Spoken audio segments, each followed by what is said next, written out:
फुल्यांचा doctor Babasaheb आंबेडकरांचा लोकशाहीर अण्णाभाऊ साठेंचा गायरान एकजुटीचा गायरान एकजुटीचा खरं तर बाबासाहेब आंबेडकरांचा एकजूट कशी असती हे आज आपल्याला प्रत्यक्षात पाहायला मिळालं। त्याच्यानंतर आदरणीय साहेबांना फक्त मी मेसेज केला होता की साहेब अशा अशा पद्धतीनं गेवराई तालुक्यामध्ये गट नंबर 86 मध्ये 90च्या अगोदर नोंदी असताना सुद्धा या ठिकाणी तहसीलदार कारवाई करण्यास टाळाटाळ करते, जिल्हा प्रशासन कारवाई करण्यास टाळाटाळ करते। तहसीलदार तिथं बसलेला होता, साहेबांचा अचानक फोन आला, साहेब स्वतः त्याला बोलले 90च्या अगोदरच्या सगळ्या नोंदी आहेत का? तहसीलदार म्हणला हो साहेब, ते तात्काळ करून दे। ही साहेबाची ताकद आहे, त्याच्यामुळं आपल्याला सगळ्यांना एकजुटीनं आणि एक मतानं उभं राहावं लागणार आहे। आता धम्मा भाऊ असतील, महेश भाऊ असेल, पप्पू शेठ असतील, गेवराई तालुक्याचं नेतृत्व या तिघा जणांवर आहे। त्याच्यामुळं गायरानाचा मुद्दा हा आता आपल्याला एवढ्या सहजासहजी सोडायचा नाही।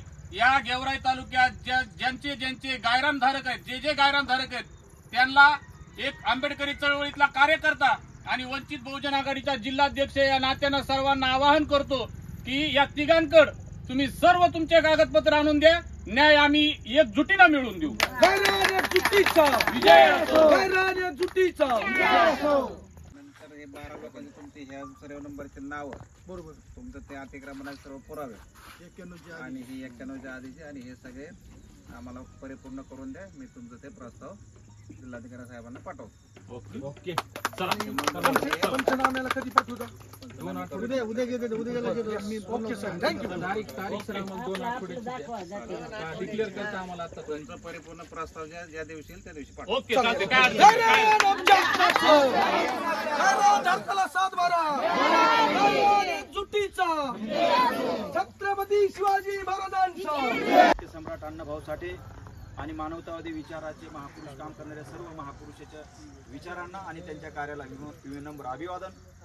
या उपोषण गायरानाच्या विषयावर उपोषण लावणारे, या तुमच्या आया बहिणीचे नेतृत्व करणारे माझे मित्र आंबेडकरी चळवळीतले कांडेकर साहेब, गायरानाचा लढा जो 20 वर्षापासून जे थंड झाला होता, बंद पडला होता, तो आज आपण वेगवेगळ्या आंबेडकरी चळवळीच्या माध्यमातून, संघटनेच्या पक्षाच्या राजकीय पक्षाच्या माध्यमातून ते पुन्हा उभा करू आणि आपल्या ज्या पूर्वजांनी सयाजीराव गायकवाड असतील, एकनाथ आवाड असतील, यांनी जे गायरान चळवळ उभा केली ती पुन्हा आम्ही चळवळ उभा करू।